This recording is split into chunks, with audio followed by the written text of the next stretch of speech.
We flip the switch and turn on the future of power generated by the winds of change. A long time ago, there was a song called Winds of Change. Are you familiar with it? Today, we're making an incredible milestone of progress for New York, the completion of the very first of its kind, not just for New York, not just for the Northeast, but for all of America, an historic green energy project, wind turbines to power the future. Let's give that a round of applause. Secretary Deb Haaland, the Secretary of the Interior, has joined us all the way from Washington or wherever she's traveling all over America. We are honored to have her. It was almost exactly 2 years ago. Now, how likely is that? Project's on time. It's extraordinary. We're here to celebrate that as well. But 2 years ago, we came here to celebrate and had shovels in our hands and talk about the groundbreaking. And what a day that was. So, Madam Secretary, welcome. You are here. Welcome in the state of New York anytime. We are grateful for your public service. Let's give a round of applause. Our federal partners, Noah Bohm, the Permitting Council, we thank them as well. Ed Romaine, our county executive. Take a bow, Ed Romaine. Way to play it. You don't have to be there from the beginning, but you get the credit at the end. So well done, Mr. County Executive. And to Steve Ballone, who was here from the very beginning, we thank him for his support. And the whole legislature, the county legislature, I thank them as well. Also, supervisors. Now, I spent 14 years, town board member. Ultimate respect for our supervisors. Let's give Kathy Burke-Gonzalez a round of applause. And the town board members from East Hampton and Southampton, you had to make some tough decisions. This was not an easy lift for you because you certainly heard from a lot of constituents. I understand that pressure, and I commend you for powering through all that and making sure that we could be here today. So a round of applause for our local elected officials as well. But you need business partners. Joe Norland, the CEO of Eversource. Thank you, Joe. It's extraordinary to have you here today to mark this momentous occasion. And Troy Patton, representing the CEO of Orsted. I want to thank Orsted and all of our great friends there as well. Members of my administration, our Secretary of State, Robert Rodriguez, Doreen Harris, the President and CEO of NYSERDA, and Justin Driscoll, the President and CEO of NYPA. These are my power people. Let's give them a round of applause. Friends from labor. Anybody from labor in the room? Maddie Arasich and Ryan Stanton. Thank you, thank you, thank you. When you want something done, you call the men and women of labor, and what an extraordinary credit to them for what they did. This is unprecedented. There was not a playbook for this at apprentice school, I guarantee it. And everybody had to deal with new technologies and new challenges to go out 35 miles from the shore and get something done that is extraordinary. So thank you, not just labor here in the state of New York, but throughout the Northeast and partners of ours. Also, this great institution, New York State's flagship institution, Stony Brook University, thank you for welcoming us here. The South Fork Wind Project is nothing short of a triumph of New York ambition. It's truly a momentous occasion for this clean energy announcement, and I'm proud to state that the rest of the nation is watching. This is how you get it done. And working closely with the Biden administration, the president made this one of his top priorities when he was elected back in 2020, that he wanted to push hard, push this nation toward a greener, more sustainable future. And I want to give him a lot of credit for putting his mark on what is happening here today. And this will serve as a beacon for the rest of the nation, a statement to everyone of what is possible. And this will be emulated time and time again. It's never been more important for us as New Yorkers to lead as we build a greener tomorrow for our children. As I said, when we broke ground 2 years ago, I said we have a responsibility to reimagine and realize a clean energy future. Everyone on Long Island knows what I'm talking about. It was just earlier this year, the county executive, Supervisor Richie Schaefer, we visited Overlook Beach, and we saw the damage there, not just there, but Gilgo Beach and Fire Island. All the beaches that were absolutely battered with the force of Mother Nature and the waves that came crashing and destroying all the work that had been done to restore the beaches after Hurricane Sandy. This is what we're so vulnerable to. This is what we're exposed to. And we saw that devastation, angry surges that are getting more and more frequent. Water temperatures are soaring. How disruptive this to our nautical ecosystems, but also the effect it has on the ferocity of the winds and the waves. Sea levels are climbing, certainly dangerous when we're surrounded by water here. And it seems to me, as someone who goes to all the disasters in person, we seem to be getting these 1,000-year events every year or so. So it's no mystery what's causing this. People are finally woken up to what has been happening. Others have talked about this for years. You think about Al Gore sounding the warning years and years and years ago. I was a young staffer on Capitol Hill right after Jimmy Carter left town. And Jimmy Carter had all kinds of incentives to stimulate the growth of the clean energy future. Tax credits for wind and solar and all kinds of ideas people thought were too crazy, and they were repealed by the Ronald Reagan budget. And we stood together as young staffers and said, what's going to happen now? Because Jimmy Carter had envisioned a future free from being strangled by fossil fuels, especially when we were so reliant on OPEC in the Middle East. None of you are old enough to remember that, but I do. You could only get gasoline on every other day based on your license plate number. Does anybody remember that? We said we'll never go back to that. And we went backwards. Just imagine our world today. If we had stayed on the path that we had been put on, that this would have been happening even 30 years ago, 40 years ago. But we'll make up for lost time now. I don't want to get depressed over this. But I want to make sure that we have that sense of urgency that some had back then, but others did not. I hope there's a collective sense of urgency around this now. And the past leaders have failed.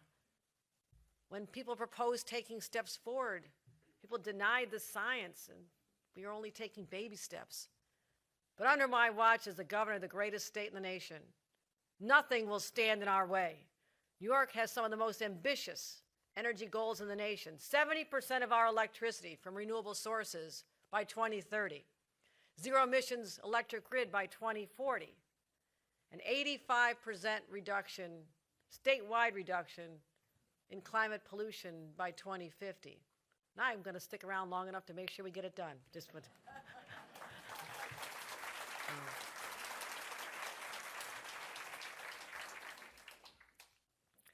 In helping to achieve these goals, it is impossible to overstate how transformative the South Fork Wind project is.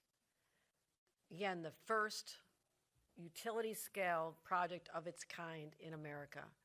Numbers will tell the story. 12. That's how many offshore turbines Ørsted and Eversource have built. How many homes? 70,000 homes to start will be powered with the power of these turbines. 60,000, that's the number of the 6 million tons of carbon emissions, the equivalent of 60,000 cars on our road that will be eliminated. 60,000 cars, imagine that. And 10,000, my favorite numbers, is the number of jobs New York is creating to support the offshore wind industry alone.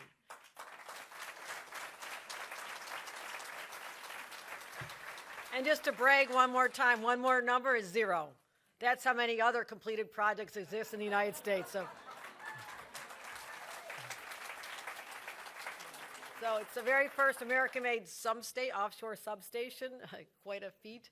The first offshore wind farm to use American-made and a crude service operations vessel. And this future-defining project, as I mentioned before, was made by union workers. And they have had a hand in every great infrastructure achievement in our history. And I want to thank them for being part of this commitment and making sure we have the skilled workforce. Maddie Arasich is here. We talk about this all the time. Maddie and our friends here at the building trades and the Long Island Building Association, all of the people who are understanding how important this is. If we don't have people with the right training, we won't be able to accomplish more. So it's that specialized skill. It's what we have to do to make sure that everyone has that opportunity. And I want to diversify this workforce. I want to see more women on the sites. I want to see more people of color on the sites. And Maddie knows that. And Ryan Stanton knows that as well. So we're investing money. I can't magically make it happen. We're investing $200 million in workforce development to train New Yorkers for the jobs of tomorrow, starting on our SUNY campuses to prepare students for careers in offshore wind. And we're touting that today. We're going to stand up a brand new domestic supply chain. You know why? Because I don't ever want to be vulnerable to geopolitical concerns or supply chains or ships that are jammed up in ports. I'm not predicting another COVID event, but my God, we learned some lessons. And we have to make sure we build them here in America and build them here in the state of New York. And that's how we can be that regional hub of offshore wind manufacturing. And to make that happen, we're investing $500 million in state money to build port and supply chain infrastructure. But also, as I mentioned, this was a local effort, built by the community for the community. And the workers you just saw in that video a couple of minutes ago, like Sean Johnson, the turbine technician, grew up right here in Amityville and is building a better future for his daughter. Matt Laub, the foreman from Long Island, who's a union guy through and through. Alexandra Fernandez, another worker, union worker, iron worker. My uncle was an iron worker. I had uncles, I had plumbers, I had steel workers. I had it all in my family. So I have a lot of regard for the hard work they do, the training that goes into it. And she grew up right here in Southampton. And so also because such an important part of this is conservation and its environmental impact, always at the top of our priorities. I'm so glad to see Jessica James has joined us, and another champion was Judith Hope, who got a lot of this going. Remember Judith Hope? She's a great friend of ours, Judith Hope. When she was supervisor. Jessica's right down the road in Montauk, and I just want to thank all the people who made this happen. Again, the town board, the local town board, is so critical to this. And I want to give everyone who played a role in this at the local level, local government, county government, please stand up and take a round of applause. Come on, stand up.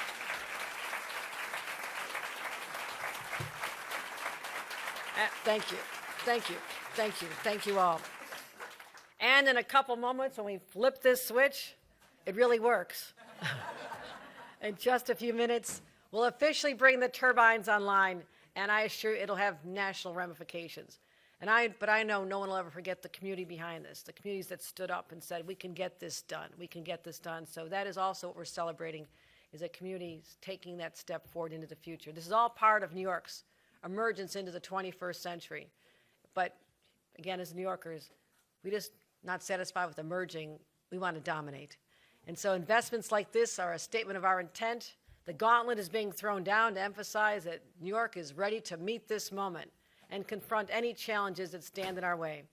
My friends, this is just the beginning, just the beginning.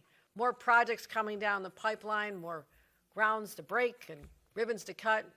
And when it comes to offshore wind, we've just scratched the surface. Together, we're going to build a New York that innovates and thinks dynamically and creatively and is proactive about addressing the future. And again, lastly, who are we doing this for?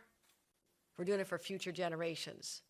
They'll look back on this day, just like I look back on those dark days when we had the opportunity to seize the future back in the 1980s, and we did not. Others will look back at this day in 2024 and say, we did. We did it. We were undaunted. We were fearless. We marched into the future and said, because we have no choice. Mother Nature is not waiting for us. She is making sure we hear her loud and clear. Stop assaulting our earth. And with this move today, we are doing our part, an extraordinary part, in leading that future for future generations. And I want to thank everyone, because nothing matters as much as this. Thank you, my friends, and congratulations. With that, thank you. Thank you. Thank you.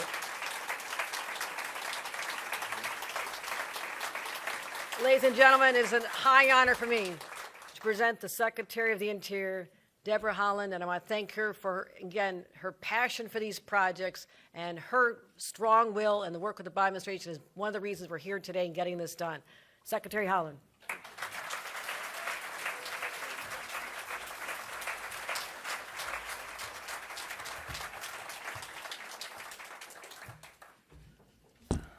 Hello, everyone. Thank you, Governor. Thank you for your leadership, for your inspiration to women leaders around the world. I'm so grateful for you. Thank you very much. Good morning, everyone. I'm very proud to be here on the ancestral homelands of the Shinnecock Nation, also the current homelands of the Shinnecock Nation. And acknowledge the ancestors as our original stewards of these lands, which essentially gave us all an opportunity to be here today. Also acknowledge that we have tribal leaders here with us today, and I'm very happy and honored to be in your presence.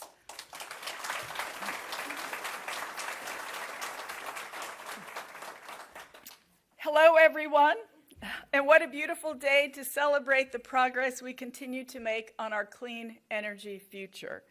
I remember being here with Governor Hochul, the Long Island Power Authority, and members of the Interior team, as she said, exactly almost 2 years ago, to this day, as we broke ground on the South Fork Wind project.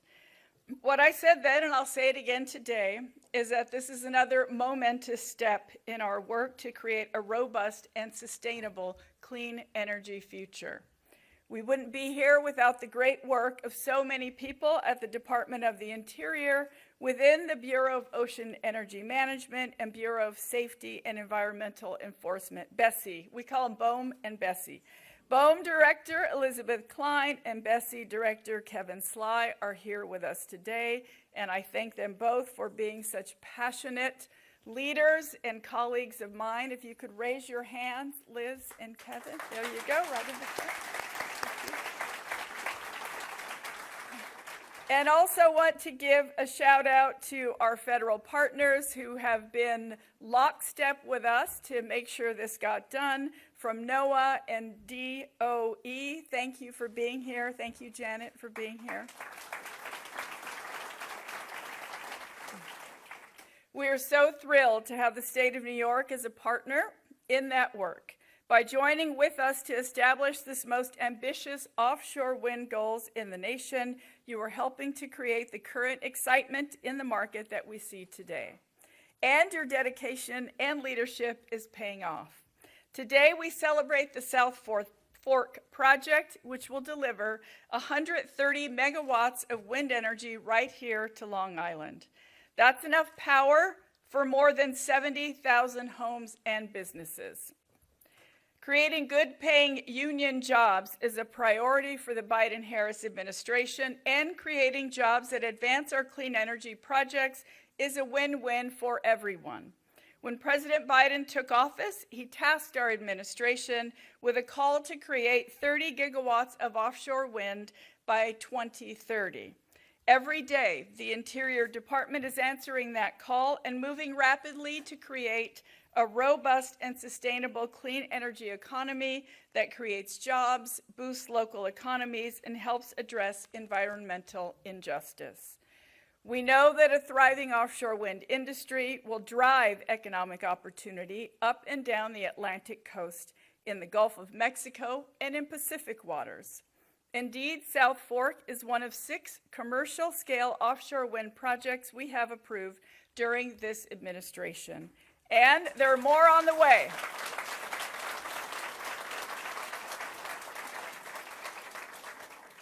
We're also incentivizing a sustainable offshore wind supply chain and labor force through innovative lease stipulations that promote domestic supply chain investments, project labor agreements, and engagement with tribal nations, fisheries, and other ocean users.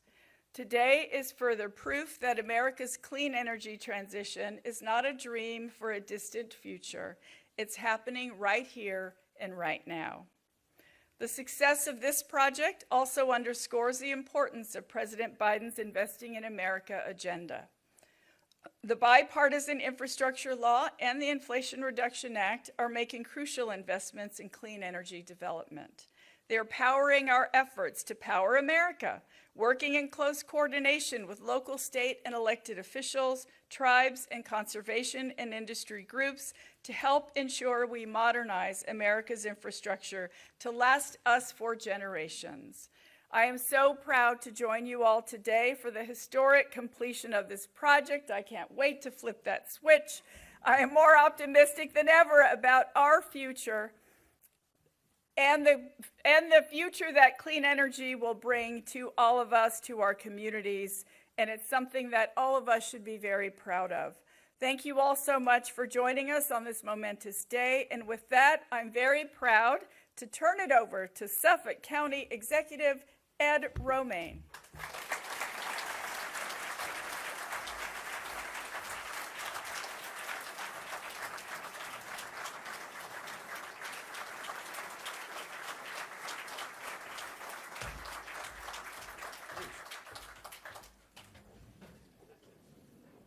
Well, thank you. Thank you, Governor, for your leadership on this. We live on an island.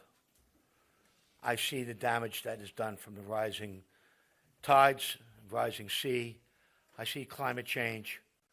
I see this as our answer to a better, greener, cleaner future. Your leadership is deeply appreciated, and I am deeply honored to have our Secretary of the Interior here. Spend some time and read about this lady's history. I think you'll be very impressed by our Secretary of the Interior.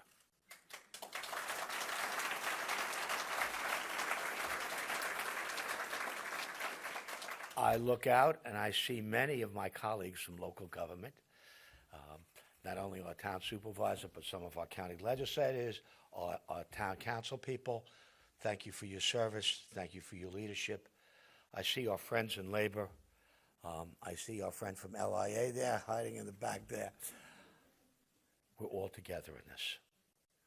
Before I was supervisor, I had the pleasure for the last 12 years to be supervisor of Brookhaven Town, which is by size the largest in the state and by population the second largest. I am so happy for today because it will give me a guidepost for the next wind project, which is Sunrise Wind.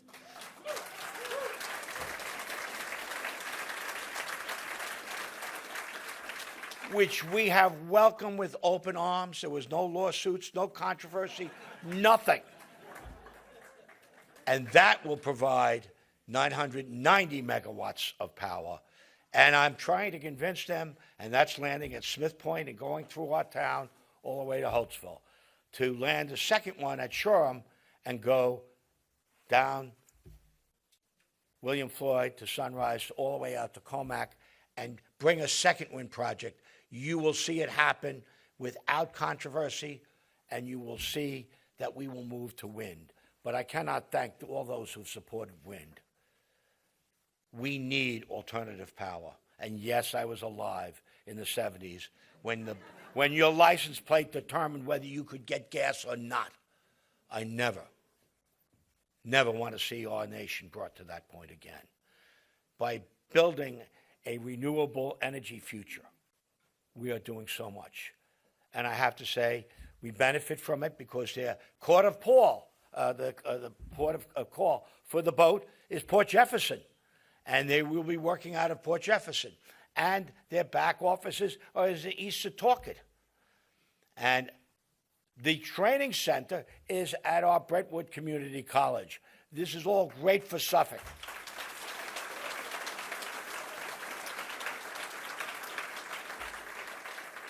And we will work with our local officials and our unions and our community to build a renewable future.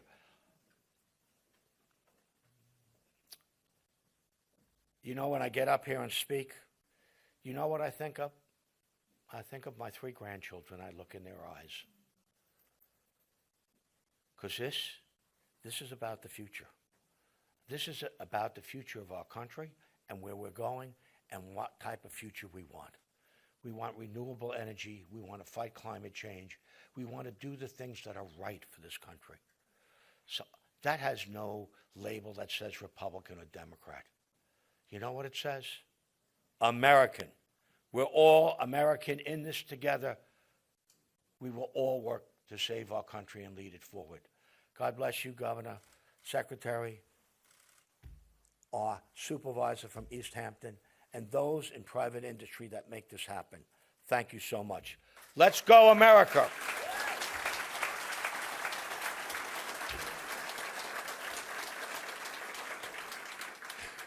And Billy Haaland, who's a good friend.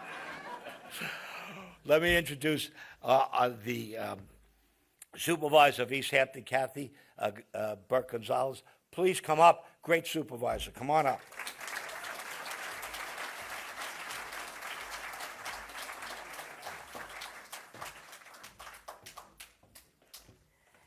Good morning, everyone. I'm thrilled to be sharing this moment with New York State Governor Kathy Hochul and United States Secretary of the Interior Deb Haaland.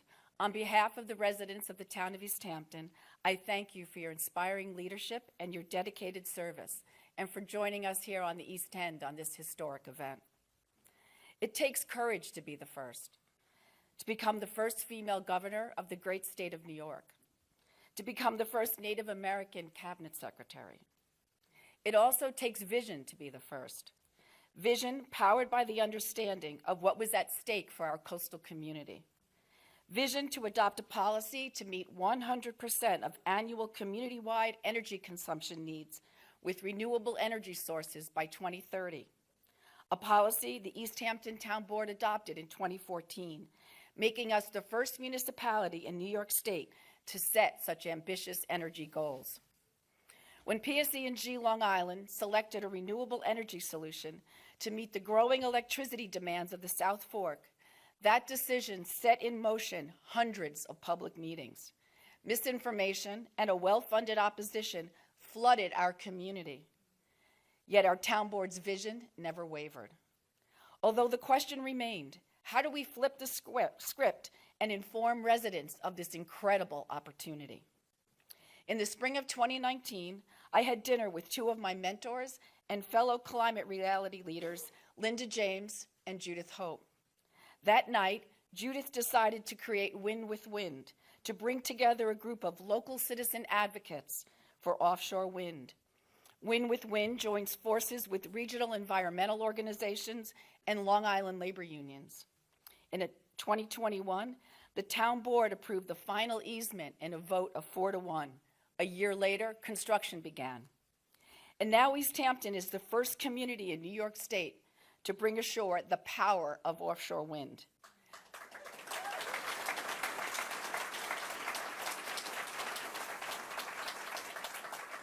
So here's to our success, and to the rest of the country taking note of where courage and vision will take us.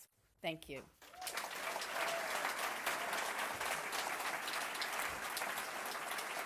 And now I'd like to introduce Troy Patton, Head of Program Execution at Ørsted, and a tremendous partner. There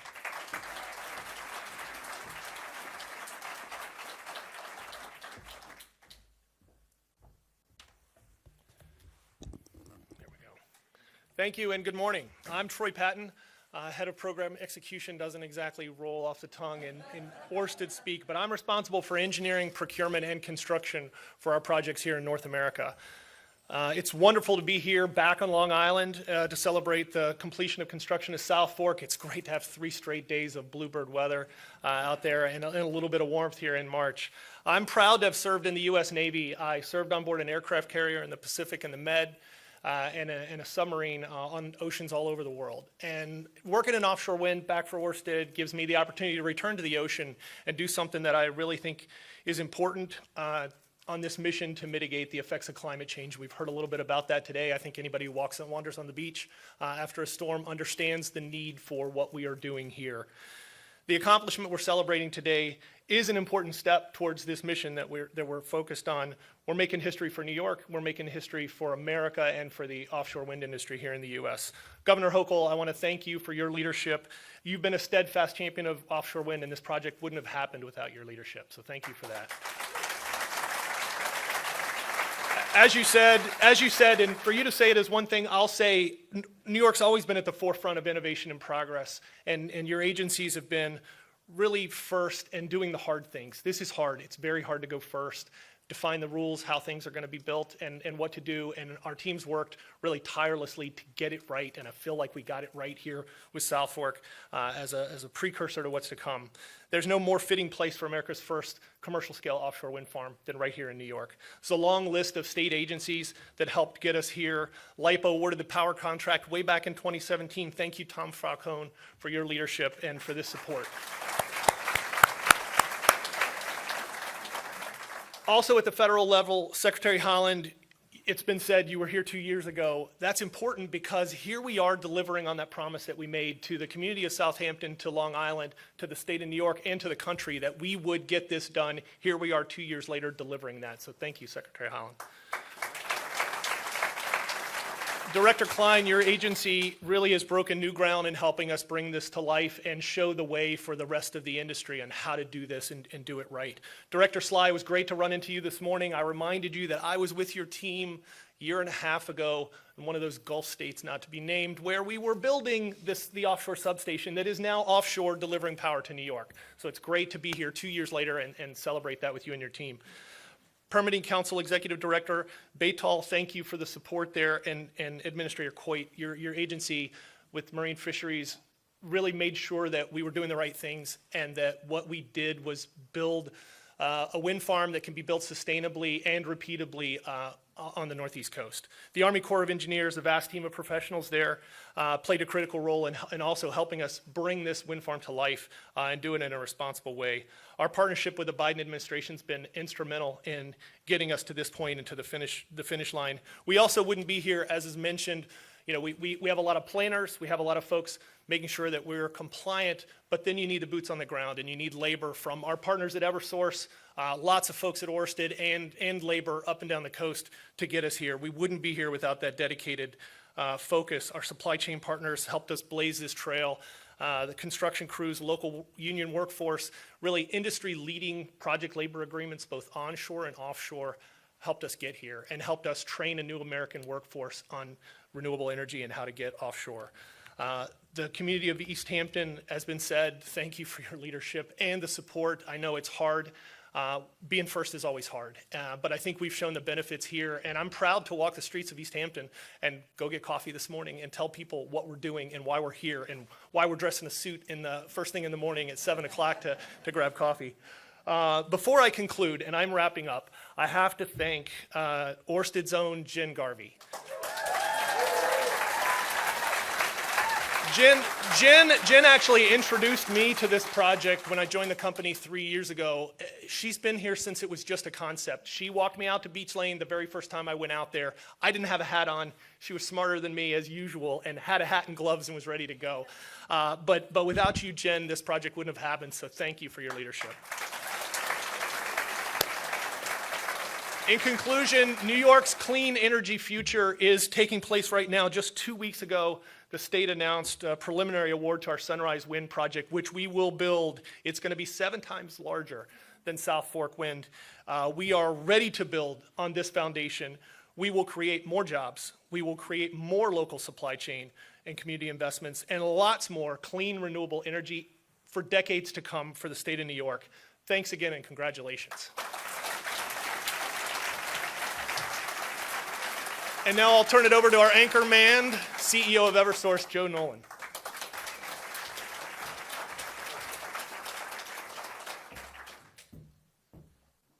Well, when you're the sixth one to get up at the podium, there really isn't much that I can tell you that you haven't already heard. But what I want to tell you is that I am so grateful to Secretary Haaland and Governor Hochul for their leadership.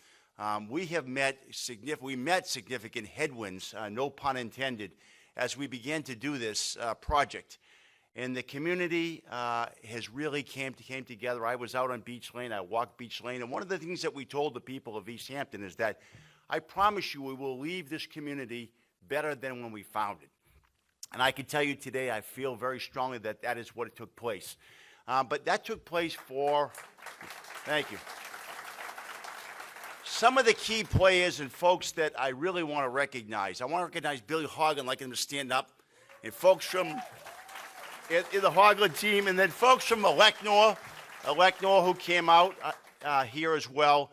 And then the one last person I want to recognize is my former colleague Lee Olivier, who's here. And Lee is the one that in 2016 was the one that actually procured the lease out on the ocean that really made all of this possible. So Lee really, James Brown may be the godfather of rock and roll, but I like to say that Lee Olivier is the godfather of offshore wind in America. So to Lee Olivier, thank you. I will tell you, we started building this wind farm in the fall, and you couldn't pick a worse time, to be in New England in the fall trying to build a wind farm. And I just kept calling Troy up and saying, listen, don't let the workers know we have all these holidays coming up. So we had holidays run from November all the way through the holiday season and New Year's. And I will tell you that those workers that were here, now these wind turbines that are behind me, you need to understand that they're over 800 feet tall. They go in two sections, so they're 400 feet at a time, and they get brought on a barge, one by one, and they get brought out, each wind turbine, one at a time on a barge, and they go out to our lease area. And I can't tell you the number of times that we'd get to the lease area with the barge, and the water and the waves were so extraordinary that, we had to get back into port. But I will tell you that nothing stood in the way of the construction of those 12 wind turbines. And I was very, very proud, and we would get updates every single day. We had one day in which it was so violent out there, we made 4 attempts to rendezvous with the vessel, the installation vessel, and the fenders on the vessel were actually punctured. So we had to pull away. We had to send for some additional fenders, harnesses, things that you just can't imagine that can take place out in the water, when you're 35 miles out to sea. And what I'm so proud of is that this was a project that actually was 2 years behind another project that was supposed to take place. And we sealed through all these headwinds with the leadership of this state, with the community, and I am so proud of that. And today, when I got up this morning, I was so excited to come here today and flick the switch for the first in the United States offshore wind farm. This is extraordinary, and you all should be very, very proud. I mean, you all were heckling me 2 years ago when we began talking about the Red Sox and the Bruins, so I know my place. I'm not going to bring up any sports teams, but I am standing in the way of powering East Hampton and Wainscott, so I am going to cease and stop, and I'm going to welcome all my colleagues up here so that we can turn the switch on for New York. So please come up. Thank you.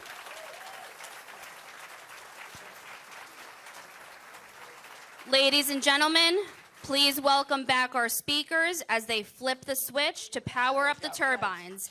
Please feel free to join along for the countdown.